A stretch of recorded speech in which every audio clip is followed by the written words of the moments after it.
Bonjour! Alors, on va faire la section sur l'énergie nucléaire. Je vous pose la question, comment le Soleil produit-il son énergie?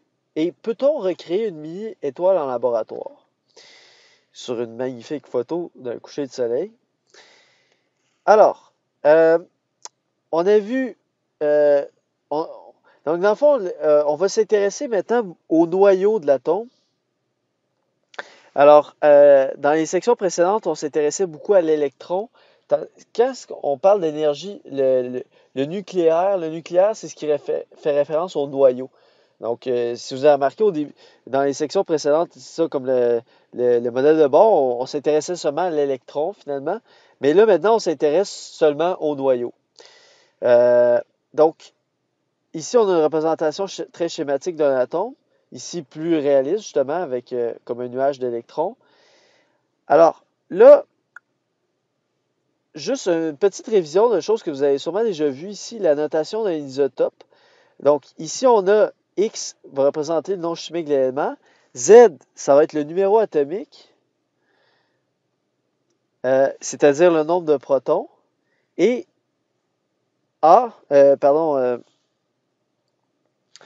N majuscule, ça va représenter le nombre de neutrons.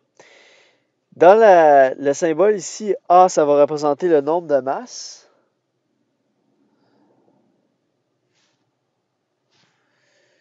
Donc, le nombre de masses, en fait, c'est le nombre de nucléons, c'est-à-dire le nombre de protons plus le nombre de neutrons. Donc, Z plus N, autrement dit. Parce que Z, c'est le nombre de protons, c'est le numéro atomique. Le numéro atomique, c'est le nombre de protons, plus N, c'est le nombre de neutrons. Donc, autrement dit, quand on parle de nucléon, un nucléon, ça veut dire un proton ou un neutron. Okay? Donc, tout ce qu'il y a, autrement dit, à l'intérieur ici du noyau, ce sont des nucléons. Un nucléon peut être soit un proton ou soit un neutron. Nucléon vient du mot nucleus, qui veut dire nucleus en latin, qui veut dire noyau. Okay? Donc, c'est les particules qui constituent le noyau, puis il y en a deux types, le proton et le neutron. Donc, quand on dit le nombre de masse, ça veut dire la somme de tous les nucléons. Donc, la somme des protons et des neutrons. Le nombre total de particules qui composent le noyau, finalement. Donc, quand on parle d'un nucléon, finalement, on parle d'un proton ou d'un neutron. Donc, faites attention. Donc, le symbole proton, c'est P avec exposant plus. Neutron, c'est N exposant 0. Okay? Parce qu'il y a une charge électrique nulle. Puis l'électron, c'est E exposant moins parce qu'il y a une charge négative. Isotope, c'est des électrons ayant le même nombre de protons, mais un nombre différent de neutrons. Par exemple, si on a l'hydrogène 1, ça veut dire hydrogène qui contient seulement un nucléon. Donc, ça veut dire, dans le fond, son noyau, c'est juste un proton. Mais on a aussi l'hydrogène 2. Alors, l'hydrogène 2, ça veut dire que il y a deux nucléons. Okay? On se rappelle, le terme qui est ici, c'est le nombre de masses. Donc, c'est le nombre de nucléons, le nombre de particules dans le noyau. Donc, il y a deux nucléons, il y a deux particules dans le noyau. Deux ici veut dire deux particules dans son noyau. Mais, ces particules-là, ça peut être des protons ou des neutrons. Mais là, ici, c'est quand même, j'ai écrit H2. H2. Donc, c'est quand même l'hydrogène. Fait que je peux pas dire que c'est deux protons. Si c'était deux protons, ça serait de l'hélium par définition. Donc, ça ne peut pas être deux protons. Ça veut dire que c'est un proton avec un neutron. Donc, ça, ce serait un noyau de H2. Okay?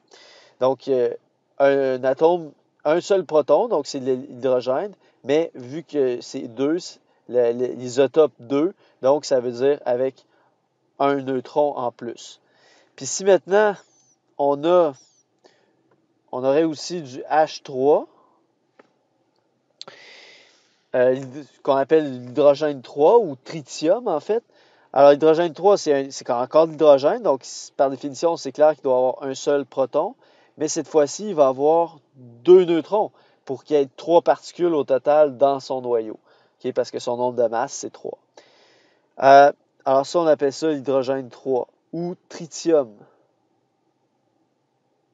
son petit nom. Tandis que tantôt, quand j'ai dessiné l'hydrogène 2, l'hydrogène 2, son petit nom, c'est deutérium, en passant.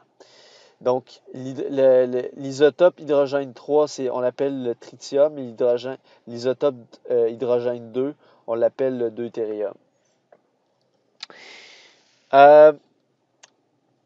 Donc, c'est comme ça qu'il faut le prononcer, OK? Donc, on va dire hydrogène 1. OK? On ne va pas dire un hydrogène, on va dire hydrogène 1. Par exemple, ici, vous avez un isotope. Donc, ceci, on va l'appeler ça l'hélium 4. OK? Faites attention. On ne va pas dire l'hélium 2. OK? Parce que, dans le fond, le chiffre 2 ici, c'est pour désigner le nombre de neutrons. Mais le nombre de protons. Mais en fait, c'est redondant. On n'est pas obligé d'écrire le 2 ici. Comprenez pourquoi? Parce que c'est de l'hélium. Fait que forcément, vu que c'est de l'hélium, c'est 2 protons. On n'a pas le choix, là. Par définition, par définition, l'atome d'hélium, c'est 2 protons dans son noyau. Fait que dans le fond, c'est redondant d'écrire 2 ici. Donc, on pourrait ne pas l'écrire comme ceci, puis ça serait tout à fait correct. La plupart du temps, c'est comme ça qu'on va l'écrire. Parce qu'écrire le 2 ici, c'est un peu redondant pour rien. Alors, autrement dit, cet isotope-là, on va appeler ça hélium 4. Hélium 4. Par contre, de dire le chiffre 4, ça, ce n'est pas redondant. Pourquoi? Parce que le 4, ça pourrait ne pas être d'hélium 4, ça pourrait être de l'hélium 3, par exemple.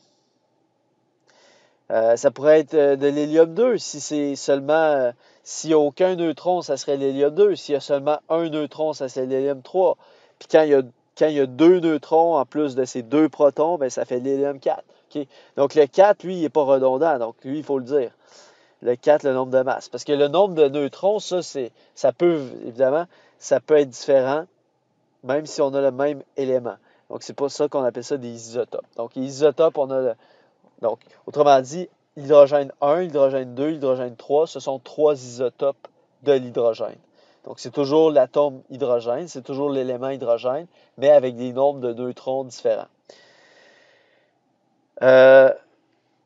Ensuite, bon, alors évidemment, il y a le fameux tableau périodique des éléments qui regroupe tous les éléments. Donc, c'est pour ça on peut aller voir le numéro atomique directement sur le tableau périodique, savoir par exemple que le beryllium contient 4 protons, etc.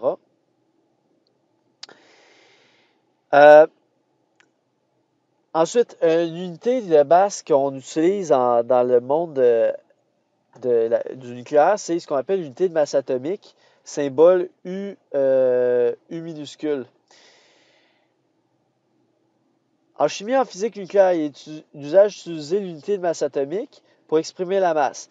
Unité de masse atomique, par définition, c'est ceci en kilogrammes. Donc ça, je ne vous l'avez pas à apprendre par cœur. Si vous en avez besoin, ça va être fourni.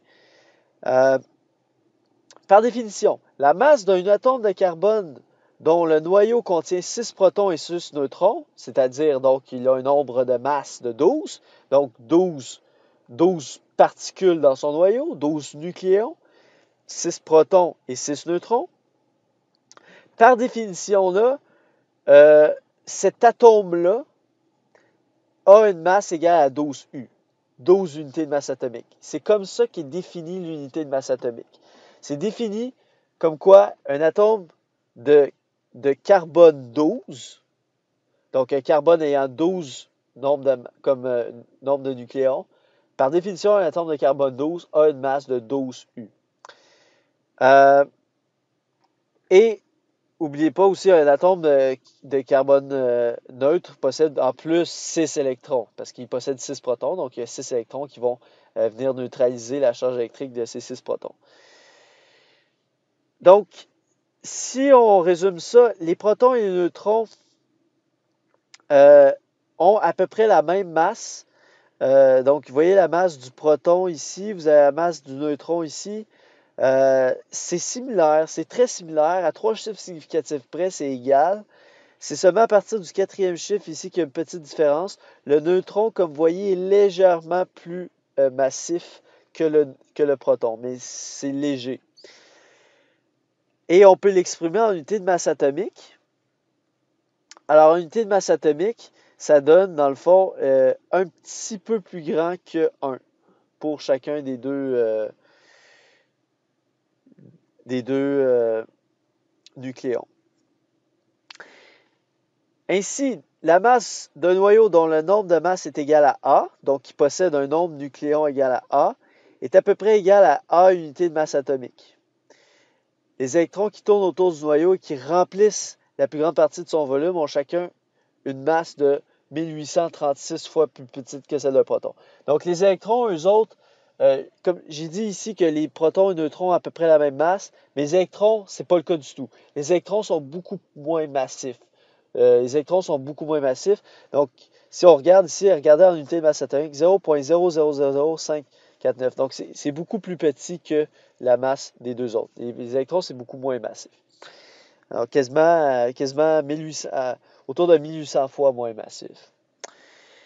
Par conséquent, dans le fond, vu que la masse vu que la masse de l'électron est faible, la masse du noyau et la masse de l'atome au complet, c'est à peu près la même chose.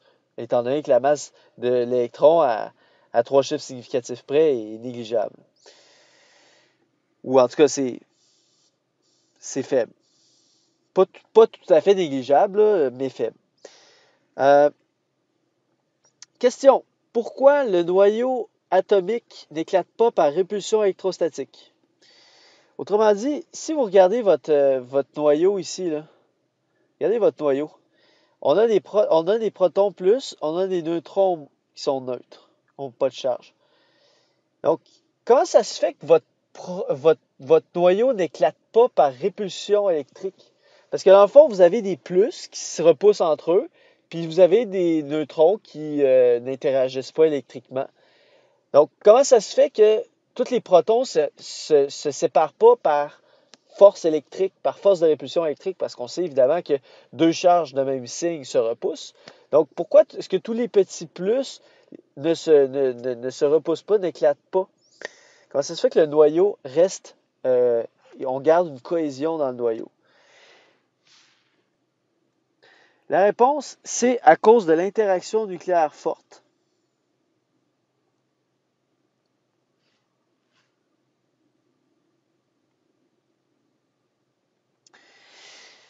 Qui attire les nucléons les uns vers les autres.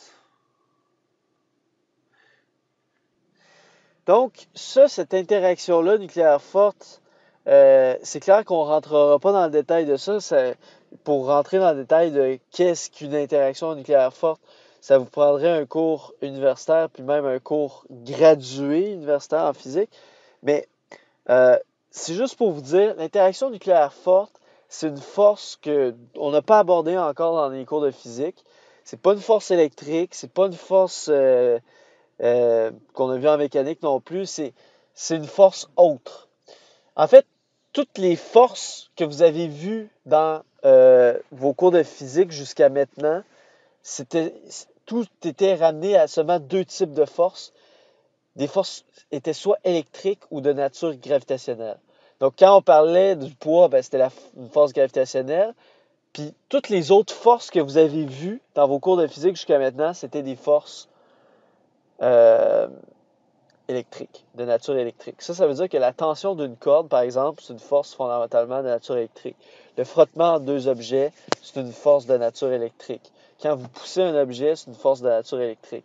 Parce que dans le fond, c'est comme si les électrons qui composent votre main se repoussent avec les électrons de la surface que vous poussez. Donc finalement, une force de poussée, c'est aussi une force électrique, etc. Donc, même, c'est ça, la résistance de l'air. Donc tout ça, c'est des forces de nature électrique. Et donc, et là maintenant, pour la première fois, on vous présente une force d'une nature qu'on appelle la force nucléaire. Alors ça, c'est pas électrique puis c'est pas gravitationnel. Donc ça, c'est le troisième type de force qu'on vous présente maintenant. Puis en fait, il y a seulement 4 types de forces dans la nature. Donc il y a électrique, gravitationnel, il y a la force nucléaire forte, puis la force nucléaire faible. Alors, la force nucléaire. Maintenant, on parle de la force nucléaire forte, celle qui maintient les, euh, les protons et les neutrons ensemble, ce qui maintient la cohésion du noyau. Euh, donc, cette force-là, en fait, elle n'a rien à voir avec le fait que ce soit des charges positives. Donc, autrement dit, oui, les électrons, ils vont se repousser par une force électrique, mais il va y avoir une force qui va compenser, euh, qui va les attirer, et ça va compenser, c'est ce qu'on appelle la force nucléaire forte. Euh, Ensuite, là ici, on a tracé un graphique qui est très intéressant. C'est un graphique où chaque point représente un isotope. OK? Donc, si on regarde ici, là, en abscisse, on a le nombre Z de protons. Okay? Donc, autrement dit, quand on est sur une ligne donnée, une ligne verticale donnée, on est sur un élément donné, dans le fond. Donc, autrement dit, si, mettons, par exemple, ici, c'est calcium 40, ça veut dire, dans le fond, toute cette ligne-là ici, tout ça, c'est des atomes de calcium. C'est des isotopes du calcium. Ce sont tous des isotopes différents du calcium. Donc, autrement dit, celui-ci, c'est le calcium 40. Celui juste au-dessus, ça va être le calcium 41 parce qu'il y a un neutron de plus. Parce que si vous regardez ici sur l'axe des Y, c'est le nombre de neutrons. Donc, dans le fond, tant que vous restez sur cette ligne-là, vous restez sur le même nombre de protons. Donc, vous restez sur le calcium. Mais si vous montez de 1, ben, vous êtes rendu dans le calcium 41. Donc, un calcium avec un neutron de plus. Ensuite, on monte, on est rendu à calcium 42, calcium 43, etc. Donc, plus on monte, plus on va dans les isotopes. On va des isotopes avec de plus en plus de neutrons. Donc, avec un noyau de plus en plus gros. Okay? Donc, c'est ça. Donc, c'est comme ça qu'il faut l'interpréter. Une ligne verticale donnée représente un atome. Donc, si on part du coin en bas à gauche, donc ici, on a le premier élément, l'hydrogène. Alors, l'hydrogène, il y a deux éléments qui sont stables dans la nature. Alors, juste avant, juste vous dire, dans le fond, si vous remarquez, il y a deux types de points ici. Il y a les carrés puis il y a les petits ronds. Alors, chaque point représente un isotope.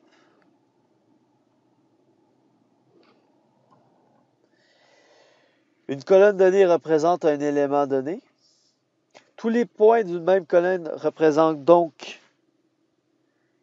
les différents isotopes d'un même élément. Les ronds gris représentent ici les isotopes instables. C'est-à-dire des isotopes qu'ils ne vont pas survivre, ils vont pas survivre très longtemps. Donc, on peut les créer en laboratoire, par exemple, mais ils vont pas survivre longtemps. Ils vont se désintégrer spontanément au bout d'un certain temps. On peut les créer en laboratoire, mais des fois aussi, ces isotopes instables-là peuvent être issus d'une désintégration. Donc, des fois, une désintégration d'un isotope instable peut mener à un autre isotope instable. Et ensuite, lui-même, éventuellement, peut se désintégrer en isotope stable. Okay? Donc, des fois, un isotope instable peut être créé aussi naturellement par une désintégration d'un autre isotope. Et les carrés, eux, représentent les isotopes stables. Je n'irai pas maintenant à distinguer les carrés rouge, vert et bleu. Je vais laisser tomber ça. Okay? Donc, juste vous dire, les ronds et gris, c'est les isotopes instables. Donc, par exemple, si on regarde l'hydrogène, alors, juste en regardant ce dessin-là, ici, vous voyez que l'hydrogène, il y a deux isotopes stables. C'est les deux petits carrés. L'hydrogène 1, l'hydrogène 1, dans le fond, c'est juste, son noyau, c'est juste un proton, finalement. Alors, ça, c'est un noyau stable pour l'hydrogène. Mais il y a aussi l'hydrogène 2 qui est stable. L'hydrogène 2, donc, c'est un proton plus un neutron, ce qu'on avait appelé le deutérium, si on se rappelle. Donc, ça aussi, ça peut être stable. Ben, maintenant, à partir de, si vous commencez à rajouter des neutrons, à ce moment-là, ça devient instable.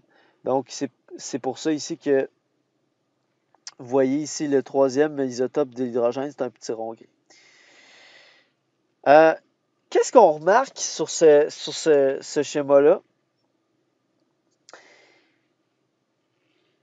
On remarque que les noyaux stables légers, donc quand je parle des noyaux légers, parce que là, ici, dans le fond, présentement, on vous montre seulement les atomes les plus légers, là, donc on n'est pas rendu, on ne se rend pas jusqu'à la fin du tableau périodique. Dans le fond, on va jusqu'à l'élément 30 ici présentement. Donc l'élément numéro 30, c'est le zinc, ok? Fait qu'ici, en fait, on ne se rend même pas jusqu'au 30, je pense, mais bref.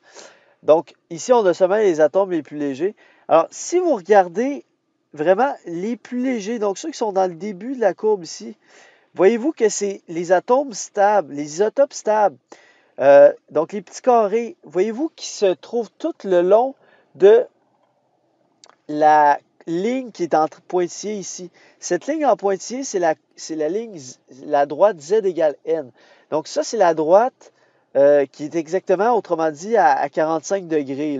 C'est la droite où, en fait, les atomes qui sont sur cette droite-là, mettons cet isotope-là, c'est qu'il y a un nombre de protons qui est égal à son nombre de neutrons. Okay? Donc, mettons, c'est le cas du calcium 40. Okay? Le calcium 40, il y a 20 protons et il y a 20 neutrons. Okay? Donc, tous les atomes qui vont être sur cette ligne-là ont un nombre de protons et de neutrons qui est égal. Alors, ce qu'on remarque, c'est que les atomes qui sont légers ici, ils sont proches de cette ligne-là. Voyez-vous ça? Les isotopes stables sont tous proches de cette ligne-là. Donc, ils ont tous environ le même nombre de protons que de neutrons. C'est-à-dire qu'ils suivent à peu près la droite n égale z, ou z égale n. Et ce qu'on remarque, c'est que les atomes qui sont